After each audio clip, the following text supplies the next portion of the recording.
मायका प्रेम। रिद्धि की सास को हर वक्त अपने मायके का गाना गाने की आदत थी। अरे बस कर ना माँ, मामा का ये किस्सा तो 50 बार पहले भी सुना चुकी है। अरे हाँ, तो क्यों ना बताऊं। तेरे चाचा तो उस वक्त हाथ झाड़ कर खड़े हो गए थे। तब मामा ही था तेरा जो आगे आया और मदद की। देखो अब ठीक है ना, जो हो गया सो हो गया। क्यों एक बात को हमेशा गाती रहती हूँ। अब तो बहू घर आ गई है, उसे तो सबको मान कर चलना है ना कि सिर्फ सास का मायका ही समझेगी वो। तभी वहाँ रिद्धि आ जाती है। माँ, आज मैं घर जा सकती हूँ? माँ को मेरी बहुत याद आ रही है। शादी के बाद एक बार भी नहीं गई। हाँ तो कौन जाता है। अरे मेरी शादी के बाद जब मैं विदाई होकर आई, इतना बड़ा ससुराल मेरा, खाने वाले 10 लोग और बनाने वाली मैं सिर्फ एक। ऐसा लग रहा था जैसे सिर्फ खाना बनाने के लिए ही ब्याह किया है। वो तो मेरा भाई था, गांव से एक काम करने वाली चाची को भेज दिया जो मेरा हाथ बटाती थी, और उसको पैसा, खाना, कपड़ा, रहने के लिए कमरा, वो सब किसने दिया था? तुम्हारे भाई ने। ये मामला रोज का था। ससुर भी जब गुस्सा होते तो वो सारी बात कह देते जो उनके मन में इतने समय से चल रही थी। मेरा भाई, भाभी, भतीजा, भतीजी सब छुड़वा दिया। मैंने जीवन भर सिर्फ तुम्हारे परिवार वालों से निभाया, लेकिन अब भी चैन नहीं है तुमको। बहू के सामने सास को लगा कि उसकी बेइज्जती हो रही है। अब सुन बहू, अपने कमरे में जा, कहीं नहीं जाना मायके वायके। घर का काम कौन करेगा? पड़ोसन। बहू समझ जाती है मामला गर्म चल रहा है। कमरे में जाने में ही भलाई है। कमरे में क्या है? तुम्हारी माँ हर वक्त चिक चिक चिक चिक करती रहती है। कल ताई मिली थी तुम्हारी मुझे, लेकिन मजाल है सासू माँ की उन्होंने एक बुराई की हो, लेकिन सासू माँ हाँ, जब देखो तब ससुराल के लोगों की बुराई करती रहती है। बेचारे पापा जी कितना मिस करते हैं अपने घर वालों को। मेरा तो बड़ा मन करता है कि ताऊ जी, चाचा जी और सब मिलकर रहे। ना साथ रहे लेकिन आना जाना तो ठीक से रखे। हिंदुस्तान और पाकिस्तान एक हो सकता है, लेकिन चाचा और ताऊ के परिवार के साथ हम लोगों का मिलन ना जी ना कभी नहीं हो सकता। ये बात है। देखिए मेरे साथ ना ज्यादा चैलेंज मत करिएगा। ऐसा कोई काम नहीं है जो मैं नहीं कर सकती। ससुर जी जो कि बहू की बात सुन रहे थे सामने आ जाते हैं। अरे बेटा, तू ये कर सकती है तो प्लीज मेरा परिवार किसी तरह मुझसे मिलवा दे। सारी जवानी तो मैंने किसी तरह काट ली, लेकिन जीवन के इस पड़ाव पर बहुत याद आती है मेरे परिवार की। हाँ हाँ पिताजी, आप चिंता मत करिए, बस मेरा साथ देते रहिए आप दोनों। फिर देखिए कैसे माँ जी भी ठीक हो जाएंगी और पूरा परिवार भी एक हो जाएगा। थोड़ी देर बाद बहू सामान लेकर घर से निकल रही होती है कि मना किया था ना तुझे मायके जाने के लिए, फिर क्यों जा रही है? बहू कुछ कहती इससे पहले ही बेटा बोलने लगता है। क्या है माँ, वो घर जा रही है।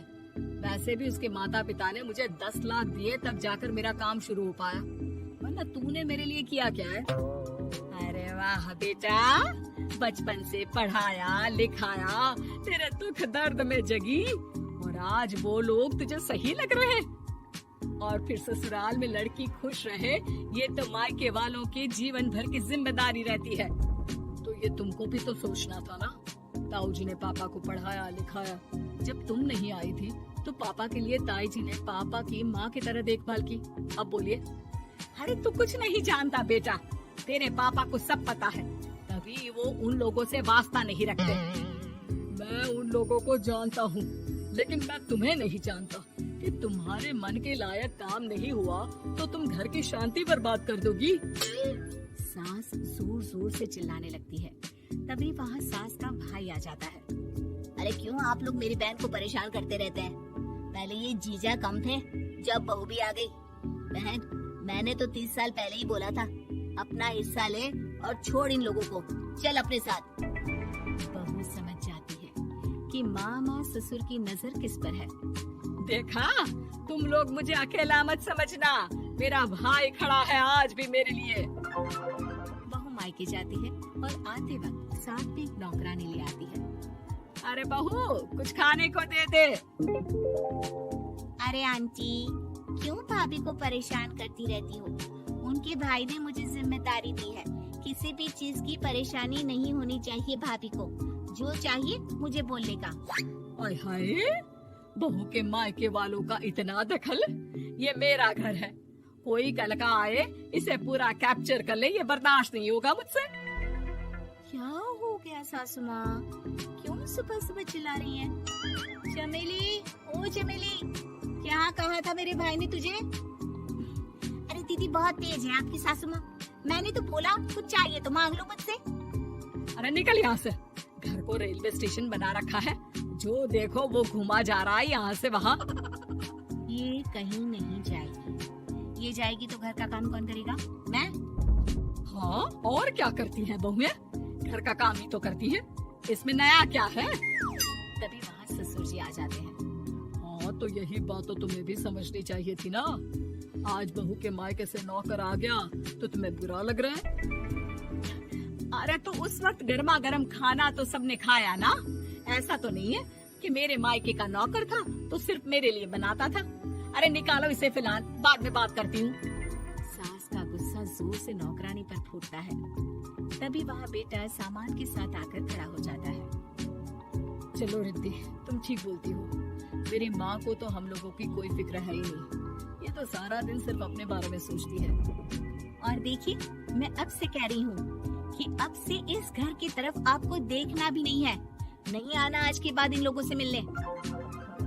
हाँ, बस कभी कभी दिन में 2 बार मिलने आ जाओ। नहीं, बिल्कुल नहीं।